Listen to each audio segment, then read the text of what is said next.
Welcome to New England Lacrosse Journal's Chasing the Goal podcast, your destination for all things lacrosse. I'm your host, Kyle Devitte. Jack Piatelli coming in remote, coming in from the interwebs. Jack, how we doing?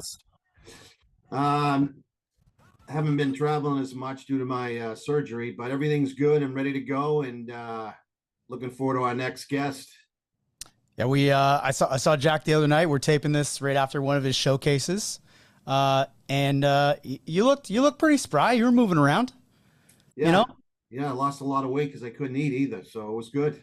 Oh no, that's terrible. So if you want to lose weight, have neck surgery. Oh, it's the worst. Not a good combination, but no, I can't imagine that is very fun. But what is fun is last weekend I got to see our guest team get the home crowd bump at Harvard Stadium when the Boston Cannons won at home in one of the, I believe I told you in the presser, top 5 wins in Cannons history. It's Cannons head coach Brian Holman. Coach, how we doing? Doing great, Kyle. I appreciate you having me on. Jack, I'm sorry to hear about your surgery. My wife just had back surgery. It's over a year from now, but it was really, really serious. So I can't imagine what you went through. So I'm glad you're feeling better. I appreciate that, Coach. Yeah, I know we want to talk about surgery here, but I think when you have the surgery, you come out and I felt good, and you think, okay, I'm an active guy like you are, and you want to stay as active as you can as you get older, and you're like, oh yeah, I'm okay. Next thing you know, you're not okay. You got to take it easy. I'm sure your wife felt the same way. Like, oh, I feel pretty good, but the doctors say no, you just had major surgery. You can't drive. You have to be in a neck collar. You can't do this. You can't do that. It's like, I want to do this. I want to do that, Yeah, no doubt. Well, it seems like you're doing well. So happy to be here with you boys and excited about talk about the Cannons in Boston and whatever else you got to throw at me. So let's go. Yeah. I think the first thing to touch on is kind of just your coaching background. It's extensive, a lot of it at UNC and then Utah and now at the Cannons. Can you kind of just walk us through your college and player career? You don't have enough time for all this, Kyle. You forget I'm a little bit older than most of the guys you have on here. So that's true. I've just been blessed. I say it every time. I to find this game, and it led me to Johns Hopkins to play as a player. I graduated in '83. Was fortunate enough that I played on 4 national championship teams at Johns Hopkins. We only won 1 out of the 4, but that was a blessing. And then I coached for at Hopkins from '86 to '90 with Don Zimmerman. Was a phenomenal coach and great leader. And then after that, Kyle, I got into the business world. Just had to make a decision. Was fortunate enough to get into the mortgage business at that time, and from really from '90 to the early 2000s, about 10 years, I started and built a mortgage business with a partner of mine. But all that during that time I was coaching, I coached, I say this to all the young coaches now, I was blessed to be able to coach all my kids sort of growing up in that time frame, from rec ball to even into some club ball. Went back to coaching in 2000 at Hopkins with John Hawes. Was asked to go to Carolina with him when he went, and we didn't do it. We were really settled into Baltimore, raising our family, and that was the priority for Lori and I at that time was to be with our kids. So went back into coaching at high schools locally, and then in 2008, 2009, just really couldn't get the bug of coaching out of my life. And my wife said to me one day, what's wrong? And I said, I'm just happiest when I'm on the field, coaching kids. And she's like, you've never done it full time. Why don't you take the leap? And that's when I went down to Carolina with Coach Bresci. Was fortunate enough to be asked to go down there with him. And that started sort of the kind of ramping up of the career from 2008 to 16. And lucky enough to win a national championship there with Carolina. Won a national championship coaching at Hopkins in '87. Won one as a player in 1980. And that took us to Utah and started that program from scratch with Marcus and Adam and Will. And that was just an absolute joy and blessing, and learned a lot about myself and And then after Utah was actually let go out there, and that's a whole nother story. I don't think there's ever a coach that's been around that hasn't been fired maybe once or twice. I don't think you're doing a good job maybe if you're not pressing enough buttons at times. So, and then by the grace of God, getting the call from the PLL to interview for their openings, and lucky enough to land with the Boston Cannon. So, just been very blessed and fortunate with this career. It's taken a lot of different twists and turns.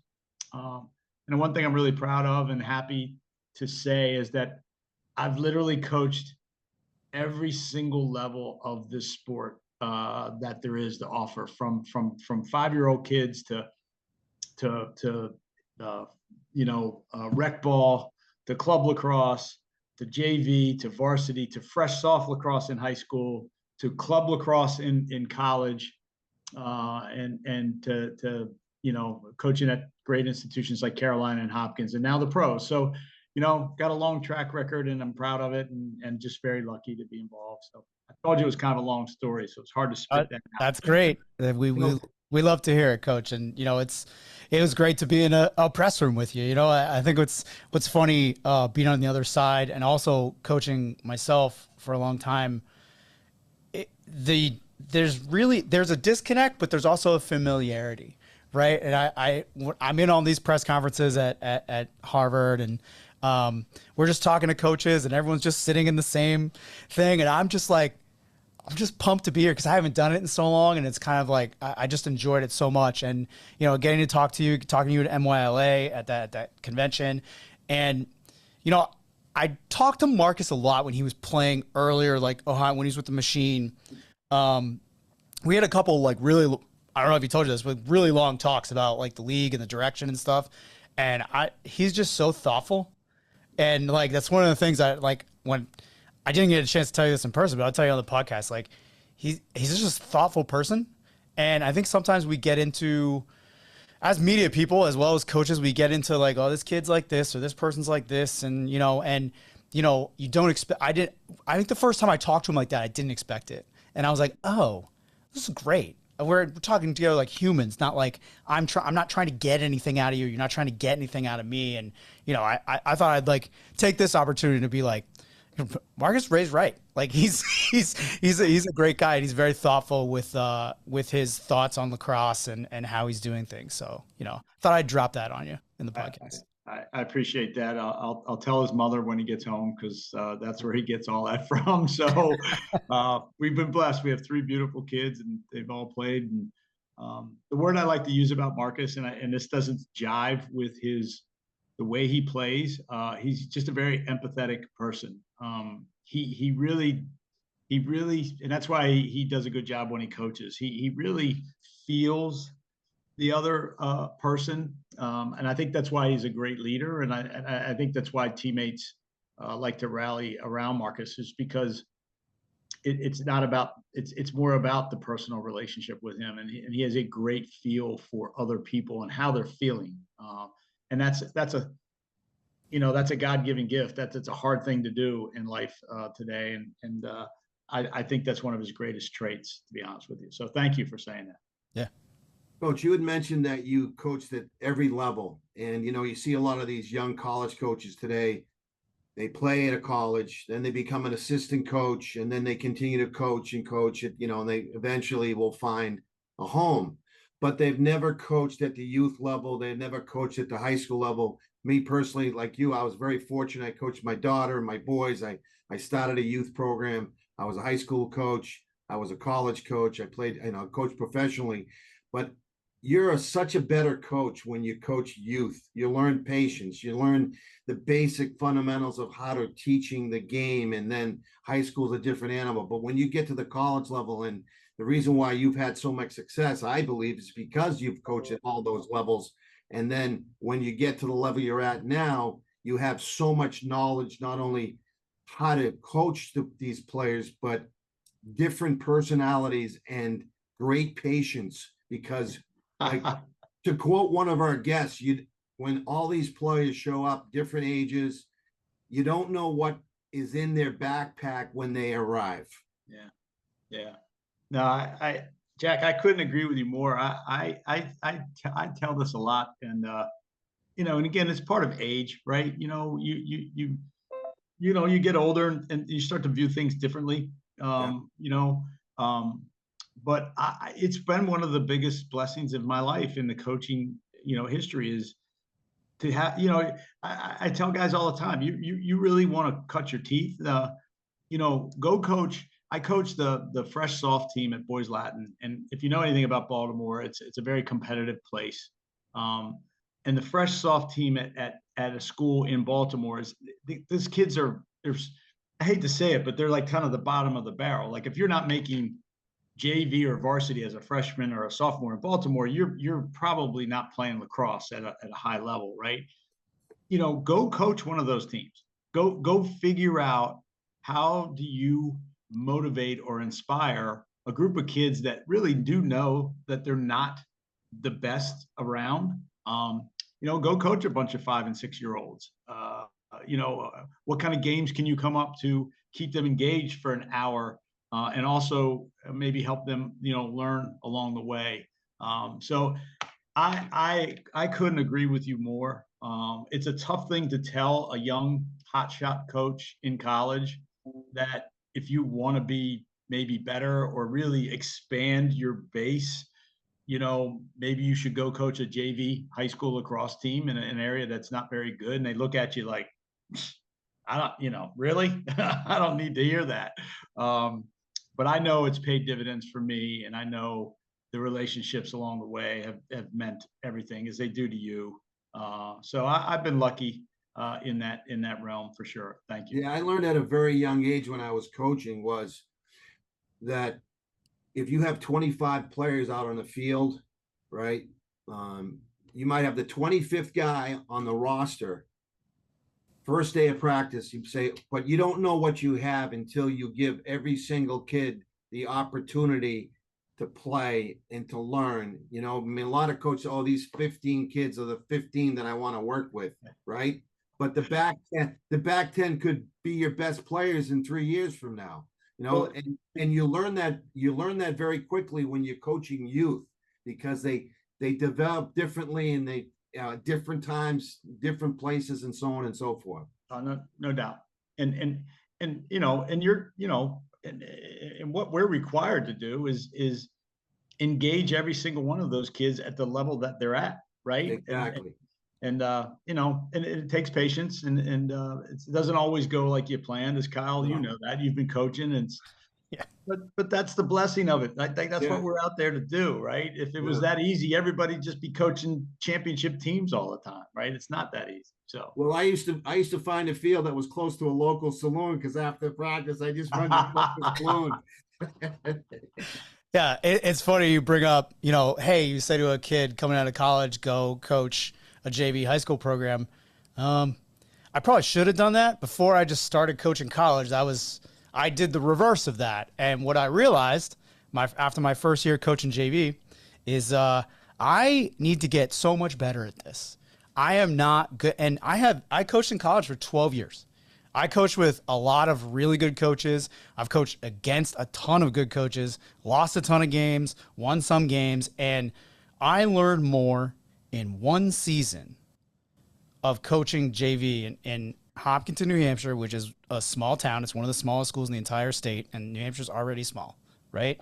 I learned more coaching those kids for 1 year, my first year, than I learned in most of the other 12 years, with the exception of, a couple years where I learned a lot playing with and working with great kids. But like that level of connection is not, I think at college, it's a different kind, right? Like you're getting a different connection to a college kid than you are with a kid who's 14. And I think somehow, I know it's shocking to you, Jack, I think my immaturity leads me to work with the 14-year-olds a little better. And I kind of built on that and totally changed how I coach and the style I coach with. And now I'm, they changed my identity. Like I'm Coach Dev now. When I go to practice, like it's Dev. The parents call me Dev. Like no one calls me that anywhere else. They call me Devitte. Some people call me Kyle. Sometimes Jack does when he's not mad at me. But like, you know, my mom doesn't even call me Kyle half the time. So being able to make that switch and turning that switch and learning that you don't know nearly as much as you think you do, I think is like one of the most valuable things in coaching. And one of the things coaching will teach you about is yourself a lot. So I guess like I would ask you that, what do you recall a certain moment where that happened for you?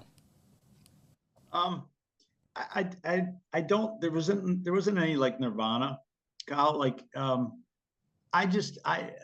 this is going to sound strange. You know, I have a very strong faith. And I just felt like, again, every time I was on a field, I was creating the best version of myself, like with those kids, whatever age, like just, and what it forced me to do is find ways to inspire, motivate, teach, care. And with that process, I just found myself becoming a better human being in general, right? Like I wasn't a bad person, but I, you know, it forced you to be humble, okay? That you don't know the answer, or dang, I think this team could be better than they are, but they're not playing up to their capabilities. Like, how do I do that? What buttons haven't I pushed? Who haven't I put in the right spot? So I don't think there was any one time there was Nirvana. I just kept feeling that for Brian Holman to be his best version, and that carries all the way over through your life, right? Being the best version is trying to be the best husband.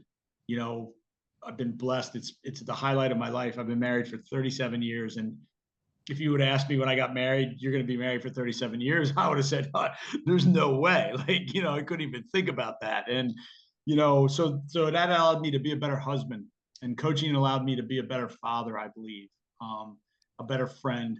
And so I owe a lot to the sport, but I owe a lot to coaching, because I think it's always pushed me to try to be my best, because I never, ever, ever wanted to let my kids down. I never wanted to let my players down by not giving my best effort. And that still drives me today. I don't worry about wins and losses. It is never mentioned in the Cannons program ever. It's striving to be the best version of yourself every single day. And we've developed a process that our guys have adopted, and they put into their lives. But my biggest fear of going into Boston weekend and playing 2 games was, am I doing everything I can to get these guys in a position where they can have success? And if I can look myself in the mirror and look them in the eye and say I did, then if we went 2-0 or 0-2, I don't really care. Because at the end of the day, it's all about continuing to try to be that best version and try to improve as we go along, because it's a long way between July and September when we're hopefully playing on that last day. So I don't know if that answered your question or not, but Yeah. Coach, you've coached at every single level, had a lot of success at the college level. You've also, the players that you're coaching now, you actually coach the same talent level in college, but now it's a different arena, different challenges. You don't see them every single day, right? You're trying to build a culture when it's weekend warrior from weekend to weekend. And so what challenges do you have to keep this team in line, building the culture, because the time you don't have with them like you did with the teams in the past? Yeah, I think you hit the nail on the head with the biggest challenge, Jack. So it all starts with me, with the guys that we're bringing on board. I've been fortunate. I am fortunate. I have a ton of relationships in the college world, guys that I trust immensely. So when I pick the phone up and call XYZ coach and I say, look, tell me about Johnny Jones, and he says, here's why you want him on your team. This is what he's bringing to the table. This is his character. Then those are the guys that we're looking for. We're not a program or an organization that's built off of all-star players. Every one of these guys is good in their own right.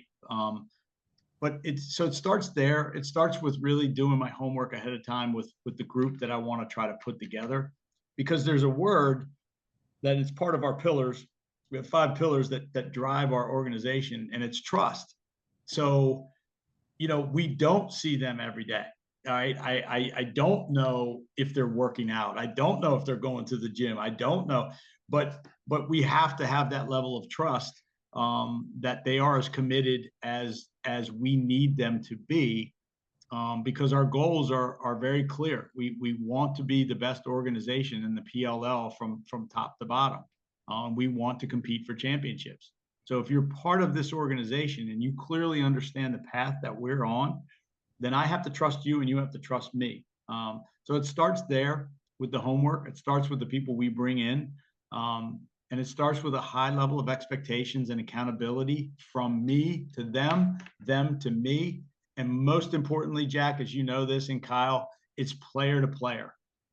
When that accountability is in the locker room, then that's when our success will continue to ramp. And so I feel, and then communication. I do all my, not all, but most of my talks with our guys, if they're individual talks, I do them on FaceTime or Zoom. I want to see them. Part of the culture is eye-to-eye contact and a feel. If there's something bad, I have to tell a player he's not dressing this week. I want to see what his body language is. I want him to look me in the eye, and know that this is, a decision that wasn't easily thought of. And so it's continuing to find ways to create that interpersonal relationship. That's why I love going to the games. I get to spend 48 hours with my boys, right? And we spend almost all of our time together. We eat every meal together. We get on the bus together. There's ways to craft it, but you've got to be diligent about doing it. And I think it's probably the hardest, but also, it makes you think of different ways to communicate. But at the end of the day, it's the accountability amongst the players. And they have to have a clear vision of what's expected of them. And I have to hold them accountable consistently across the board. And that's what they want. I mean, at the end, that's what they want. They're a high caliber athlete. They don't want to be left out there, without being spoken to. They want to be inspired. They want to be talked to. They want to be coached. They've been coached their whole lives. Right. And that's what excited me about the potential of going into the PLL is I didn't want to go in and be a babysitter. I wanted to go in and try to do what I do best. So it takes a lot of work, but it's a lot of fun. And at the end of the day, these players, Kyle, you know this, Jack, you know this, they're incredible, man. The way that they perform on a Friday or Saturday or Sunday with limited practice time and limited time together is just astronomical. It blows my mind. If we ever get this sport to a time where we could practice 3 or 4 times a week with these guys, holy cow. I mean, I don't know what would come out of that. So, but yeah, thanks. That's a really good question though.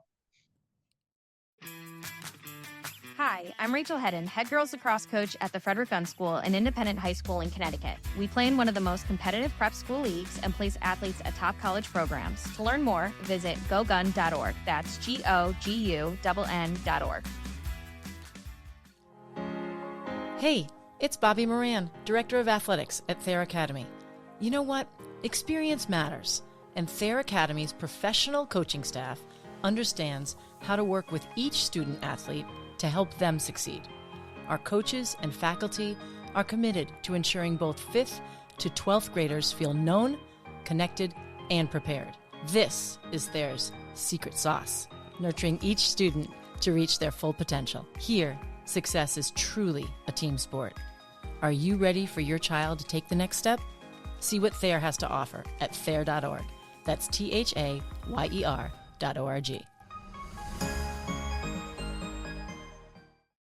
I want to ask you both this question because you both coached your sons, right? So my girlfriend's son is 9.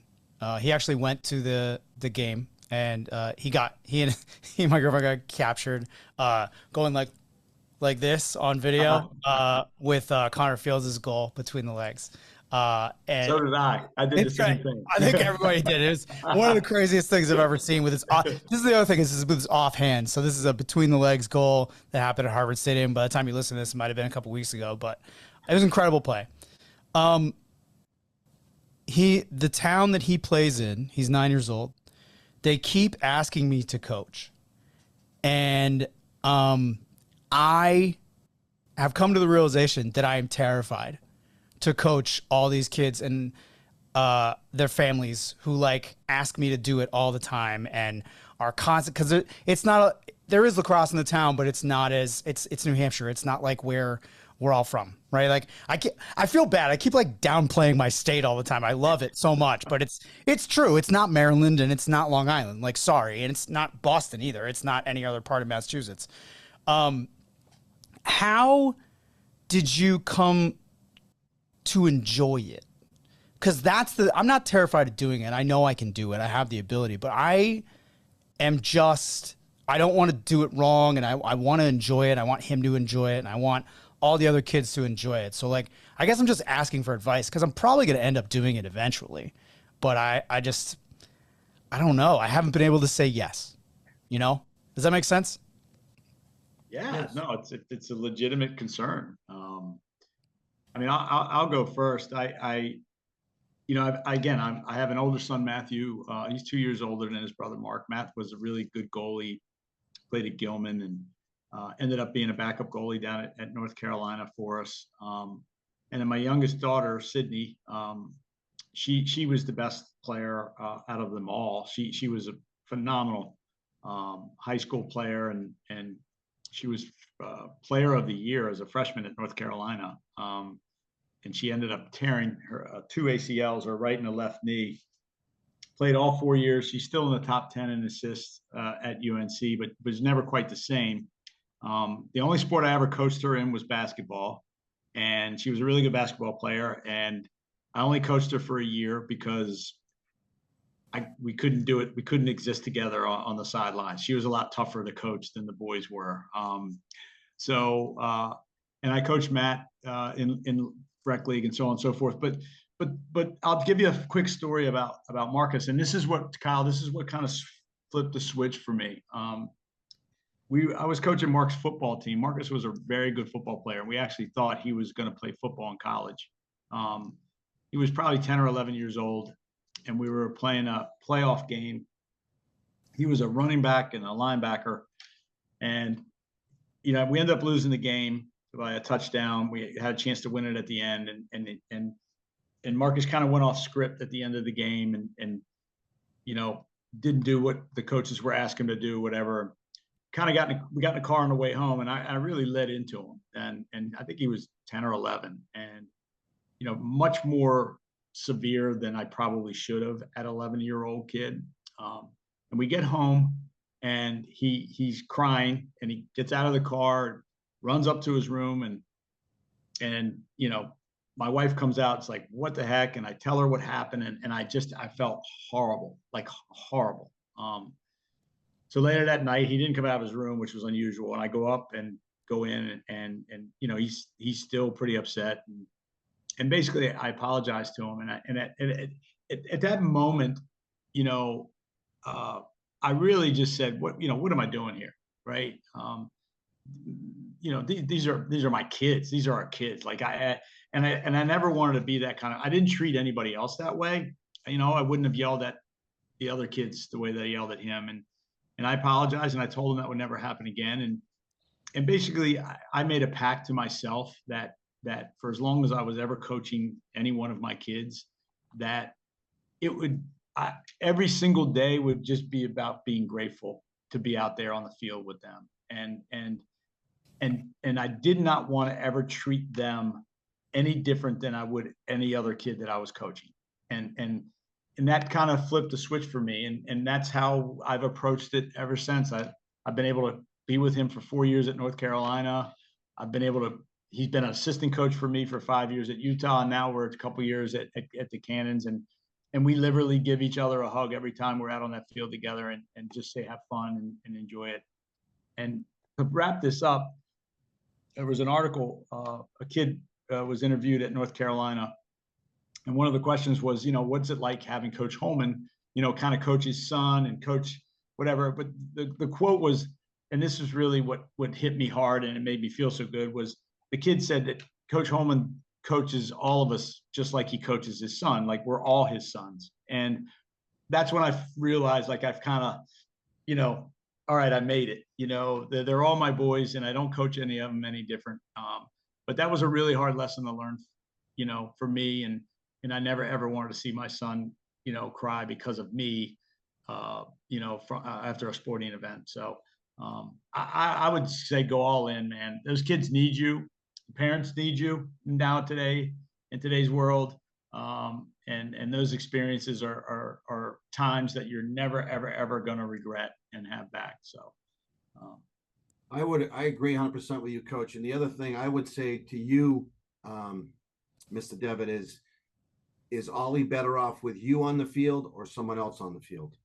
Yeah. And even with my daughter, I taught her or coached her as well, but I always, especially at the younger ages, and my kids wanted to go to the practices. They were kicking me out the door. I wasn't forcing them out the door, right, Coach? So the fact that my kids loved the game as much as I did was the most enjoyment I ever had. And they're still very passionate about the game, and I'm going to tell you a story. I don't know if I've told you this, Coach. You'll appreciate this. When my two sons were in the championship game 2 years ago in Connecticut, playing Maryland, my son Brian, I happened to go to the car on 11:30. The game was at 1, and this will finish it for you, Kyle. Reason why you want to coach your kid. So, and my youngest son is a lot quieter than my older guy.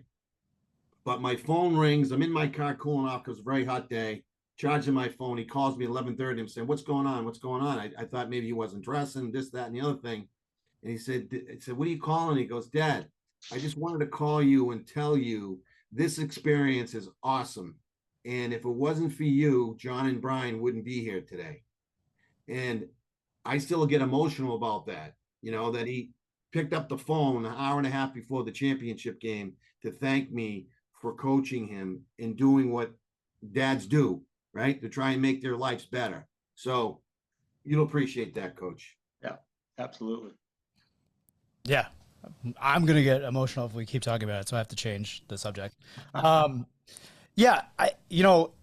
It's interesting. I covered pro lacrosse for a very long time. And I was able to kind of, this was like, I said, came out of retirement or whatever to come cover a game at Harvard. That's funny. That's funny. It's true. I mean, I kind of retired as maybe forced retirement in many ways. But what's interesting about it is, when you step away from something, you remember it a certain way, and you don't always remember the best stuff. You remember the things that annoyed you or whatever. And, there were so many things that and this is no one's fault, that didn't pan out for me covering that game. And I kind of I was thinking back to if this was me 10 years ago, I'd be losing it. I would not have the composure. I would be texting people, emailing people, this isn't acceptable, blah, blah, or I need this. Can I get this? Why is this not happening? Where's the route? All these things, right? All these little, you can call them diva-ish if you want, but in my mind, they were I need this to be my best, right? So for me, not having X, Y, or Z would spin me out. And I'm at the game and I'm on the field and I just accept it. I remember sitting there and I'm I'm not in the press box. I don't have internet. We're going to do it. I don't care. I'm just happy to be here. And it's funny because it relates back to the previous questions. That's kind of what you have to appreciate, right? Is it's not I should do this. It's I get to do this. And for me, that was it was a weird feeling because I'm older, but I still think back of like, I still have like that, like unregulated energy that like got me to be able to make this a career. Cause it's very hard. And I don't want to like it's not, the podcast isn't about that, but I just want to say that like, I appreciate everything that I saw and how far pro lacrosse had come since the first day that I was there. And I think it was awesome. And it was so great to see a Boston team get cheered like a Boston team, man. Like every coach talked about it in the pressers. They were like, this is like, it was like a home game for the kids, you know, like this was wild. Like the crowd was great. The engagement was great. And, you know, I think even you said it in the presser as well, Coach. And I just want to say, like, I really appreciated that about the experience. And also giving the experience and having Ollie and Danielle experience it across the field for me, where I could see them and see them react, was so awesome and special. And I just think, like, I think back on all of that, and like everyone always asks me, like, why don't you do it anymore? And, you know, is it worth it? And I'm just like, it's great. Let's go see a game. Like it really is, like, and I'm not a poster boy for it. I'm not advertising for it. But the energy of a PLL game in person is not what it is on a TV screen. And I think it's actually really great that it was at Boston and back in the old home and having that happen. And Jack, I know, like, you've seen games and you've been a part of a ton of stuff around here. You would have loved it. I know you weren't there. You couldn't be there, but you would have loved it. You really would have. It was incredible. I just want to get your take on the experience what that was like for you. Yeah, it was unlike anything so far. You know, I haven't gone. I think I went to like 4 total games when Mark was in the MLL. And 2 of those 4 were championship games. One was in Atlanta and one was in Texas. So I didn't spend a lot of time traveling with the MLL. But, you know, for me personally, I don't have a great frame of reference to attach it. But what I associated with was a Final Four vibe. The crowd, the sense of urgency. You know, when plays were made, there were oohs and there were ahs, and there was booing when, you know, bad calls were made against the Cannons. And so yeah, it was. I mean, it was clearly unlike anything that I've experienced, and I talked to all the players about it. And, you know, Mark and Kyle Hartzell's been around forever, and he's like said, I've never ever experienced anything like that in the professional leagues.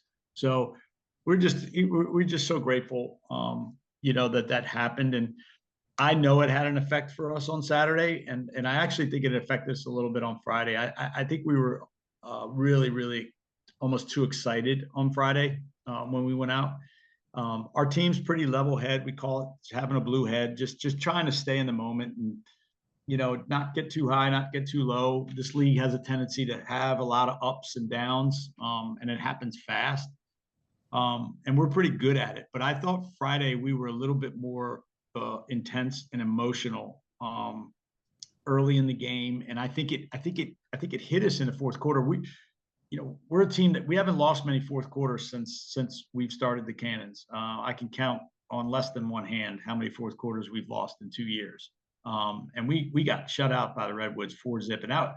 It was highly unlike us. And we pissed away a couple of clears. I thought we were really high, and I thought we crashed a little bit on that fourth quarter, on that first night, due to the crowd. And that's not an excuse. It's just kind of an observation. And I thought the second night was actually the reverse. I thought we rode the wave of the emotion in the fourth quarter, and I think we won 4 or 5-0 in the fourth. And I thought the large part of that was just the vibe, the feeling of the crowd, and the emotional piece of it. So it had an effect, and that's the first time I can say that about me coaching in the PLL. The crowd actually had an effect on the game. So I can't wait. It'd be lovely to go back there this weekend and play in front of a home crowd again, but we got to wait for another year. So, but yeah, it was a blessing, really was.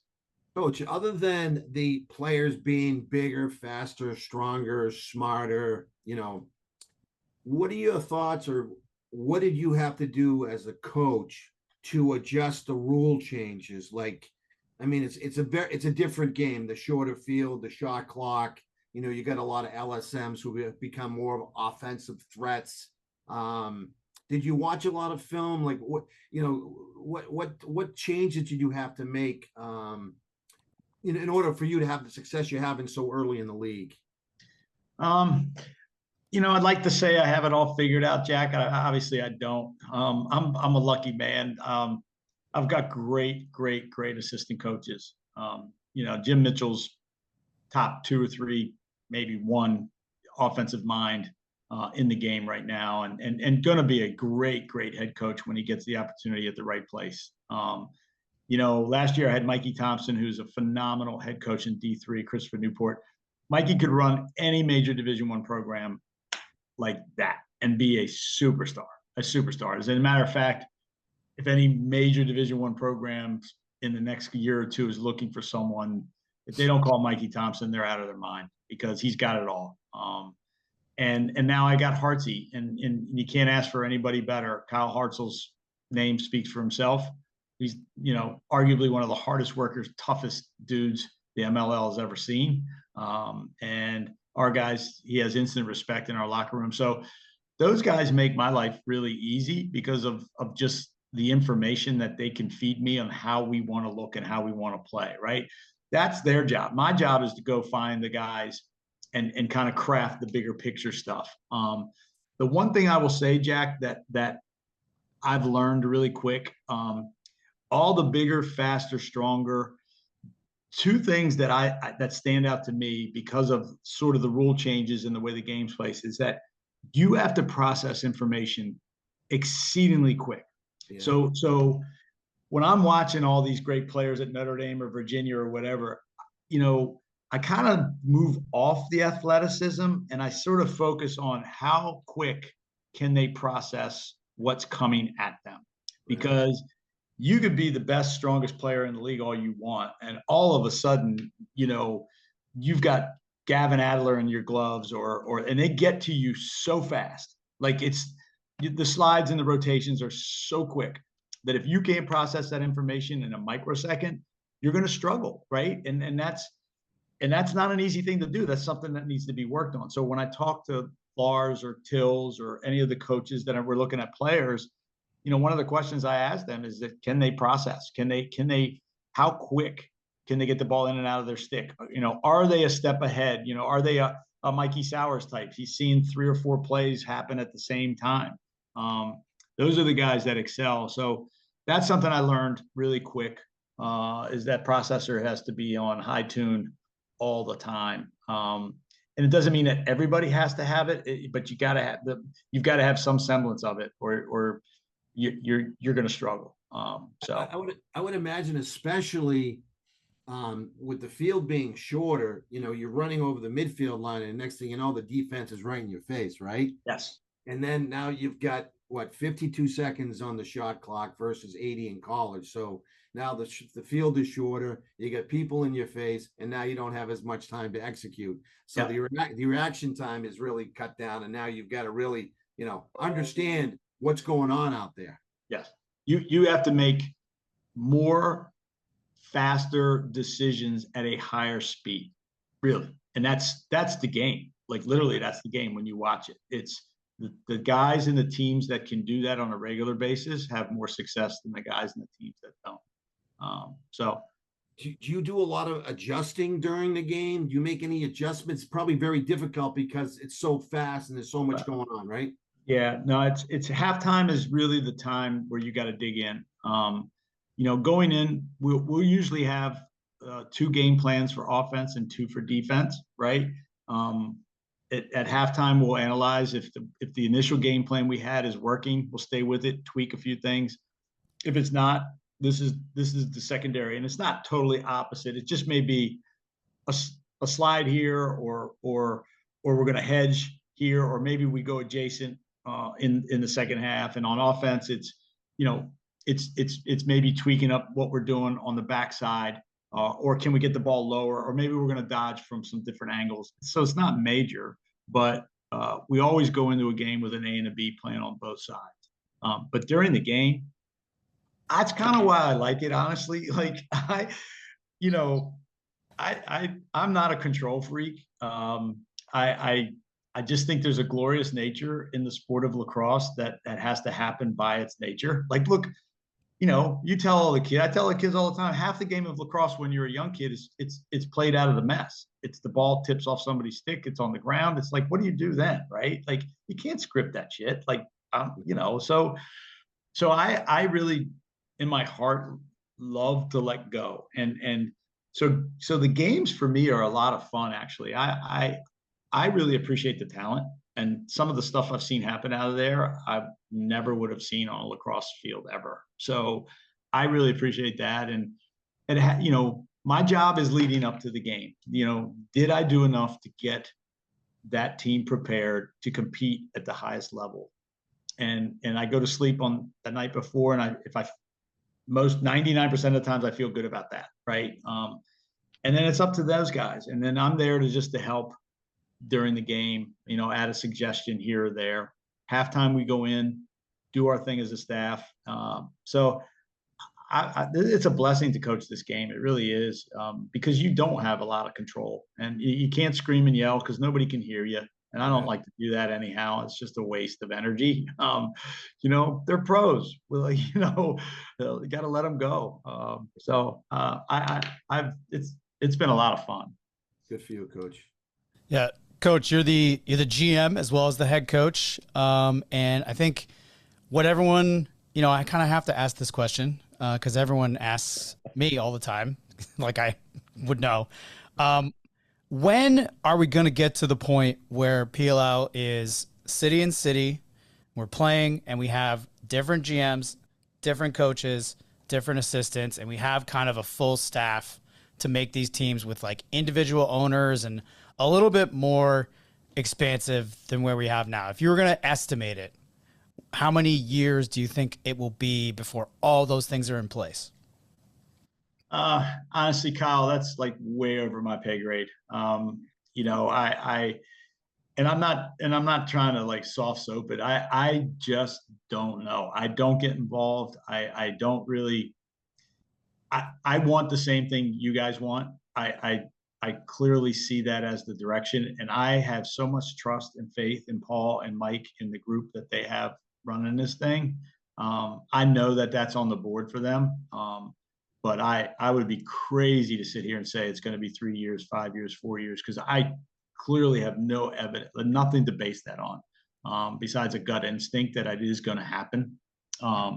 So I think that's the future, and I know that those guys are working. I mean, they're working diligently to I think get it there. But I couldn't tell you, bud. That's fair. And, I just hope that when they come to Boston, they pick a great stadium, because it's what everyone deserves. You know what I mean? Like, after seeing the growth, and Jack, you've seen a lot of the growth in the pro ranks for box as well. And I'm sure we all want an NLL team too. We want everything. Boston sports town. Come give us all the things. We want all the smoke. We want all the people to hate us. It's great. We love it.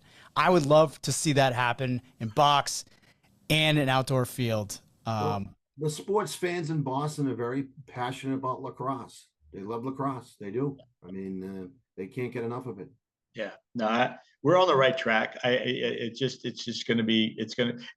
Kyle, you bring up a good point. I mean, I think a large part of the consideration, and again, I don't know this, but I just bits and pieces that I hear, I just stay in my lane. I do my job, and if somebody wants to talk to me, then they'll let me know. But I think it is a stadium issue on some of these things, right? Like where can we find those stadiums that can house 10, 15, 20,000 people, that make like looking up and seeing half of that stadium full the other night was spectacular. Like that was so where are those stadiums? What cities are they in? Where can that be the place where a team can call home? And so I think there's a lot to take in when you consider moving these franchises permanently to a city, ownership structure, where they're going to play. Are we going to have guys that have to reside in the cities during the, summer months? There's a lot that goes into it. But I have faith and I have trust, and I think it'll happen. It's a great place to end. Coach, thank you so much for coming on. It was incredible. Thank you. It's always great to talk to you, man. I wish sometimes I meet coaches later and I'm just like, why didn't I know this guy for 20 years? Help me. Probably would have been a lot more fun. You seem to be doing just fine. So you're doing great. And I appreciate the support and the coverage, and Jack, really nice meeting you too. I know the name and I watch your boys play, and it's always good to put a face with a name. Yeah. All right. Thanks again for listening to New England Lacrosse Journal's Chasing the Goal podcast. For Jack Piatelli, I'm Kyle Devitte. We'll see you next time.